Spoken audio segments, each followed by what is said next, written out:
Vamos a mais uma meditação nesse tempo de feriado para aprendermos da palavra de Deus através do livro do Gênesis, no capítulo 11, do 1 ao 9 e no 12 também, do 1 ao 9.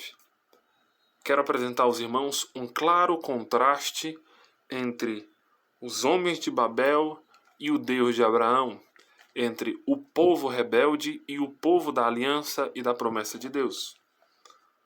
Vejamos rapidamente como o capítulo 11 fala sobre propostas humanas. Capítulo 11 de Gênesis, no versículo 3, diz: E disseram uns aos outros: Vinde, façamos tijolos e queimemo-los bem. Os tijolos serviram-lhe de pedra e o betume de argamassa. Os homens disseram entre si: Vamos, temos um projeto, temos uma ideia, bolamos um plano. No capítulo 12, no entanto, vemos o seguinte, versículo 1. Ora, disse o Senhor a Abrão: Sai da tua terra, da tua parentela e da casa de teu pai, e vai para a terra que eu te mostrarei. No primeiro cenário, vemos o pecado do homem falando alto. Os homens urdindo entre si, se mancomunando entre si, como desonrar a Deus, como potencializar o pecado, como estabelecer um tempo e um lugar para desonrar a Deus. No capítulo 12, vemos Deus chamando Abraão. No capítulo 11, vemos também outra diferença.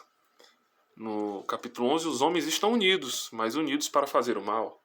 Eles dizem, vinde. Eles disseram uns aos outros.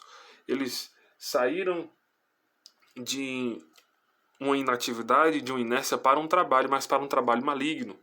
O versículo 1 e 2 diz que só havia uma linguagem e uma só maneira de falar.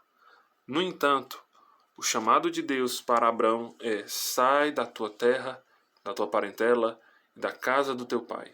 É um chamado para a santificação. Nós temos sim que viver em santificação e seguir a paz com todos. Hebreus nos ensina isso. Temos sim que viver em paz com os homens no que depende de nós. Romanos nos ensina isso. Agora, meus irmãos, nós não podemos ter comunhão com o pecado e com os homens que querem viver uma vida pecaminosa. Ter paz é uma coisa. Ter bom testemunho é uma coisa. Ter um relacionamento pacífico, ordeiro, social, bem educado é uma coisa. Ter comunhão com o pecado dos homens é outra coisa. E aí o texto nos ensina que o chamado de Deus é para a santificação. Sai, Abraão. E assim também Deus nos chama a nos apartarmos de tudo o que é mal, de tudo o que desagrada a Deus.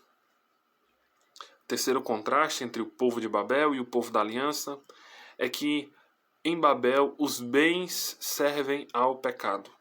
Os homens estão a serviço do pecado. Os homens se juntaram e se mancomunaram entre si e fizeram planos, e ali haviam engenheiros, arquitetos, haviam pedreiros, serventes, mestres de obra. Toda uma construção, toda uma logística foi montada, mas eles dedicaram suas vidas, seus tempos e seus recursos para o pecado, para construírem uma torre que pretensamente chegaria até Deus. No capítulo 12, versículos 2 e 3, Deus diz a Abraão que dele, diz assim, de ti farei uma grande nação, e te abençoarei e engrandecerei o nome. Se tu uma bênção. Abençoarei os que te abençoarem, e amaldiçoarei os que te amaldiçoarem. Em ti serão benditas todas as famílias da terra. Através do povo da aliança, Deus está colocando homens, ou seja, a descendência de Abraão, para o serviço de Deus. Uma descendência consagrada a Deus. Nós servimos a Deus com os nossos bens, mas mais do que isso, servimos a Deus com a nossa vida. Deus nos chama a servi-lo integralmente. Próxima diferença e última que eu gostaria de destacar entre os dois capítulos é que no capítulo 11 nós vemos uma torre sendo construída para o ego humano.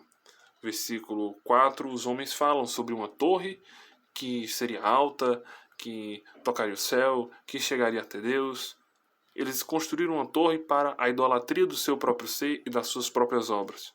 Já no capítulo 12, nós vemos que o povo de Deus, Abraão, constrói um altar para Deus. Capítulo 12, versículo 7. Deus quer que as nossas riquezas sejam um altar de adoração para Ele. Os nossos talentos, os nossos dons, o nosso tempo, toda a nossa vida. Esse dito do versículo 7, no capítulo 12, se repete muitas vezes ao longo de Gênesis. Abraão foi para tal lugar e ali edificou um altar. Fulano foi para tal lugar e ali edificou um altar. Porque por onde eles passavam adorando a Deus, isto é, agradecendo a Deus, consagrando suas vidas a Deus, oferecendo sacrifícios a Deus, pedindo a bênção de Deus para aquela terra e naquelas batalhas. Temos que reconhecer que só somos quem somos porque Deus tem sido conosco, porque Deus quis estabelecer uma aliança conosco. Esses são os contrastes que o povo de Deus deve experimentar com muito prazer. Que venhamos a valorizar a palavra de Deus sobre nós que diz, "Se tu uma bênção". Isso é mais do que uma ordem. Quando Deus disse a Abraão, "Se tu uma bênção", na verdade, Deus estava produzindo nele, assim como no início do Gênesis, quando ele diz, "Haja luz e houve luz", ele estava produzindo com a sua palavra a bênção que Abraão deveria ser. Ainda Abrão, né? Aqui, a bênção que Abrão deveria ser para as nações.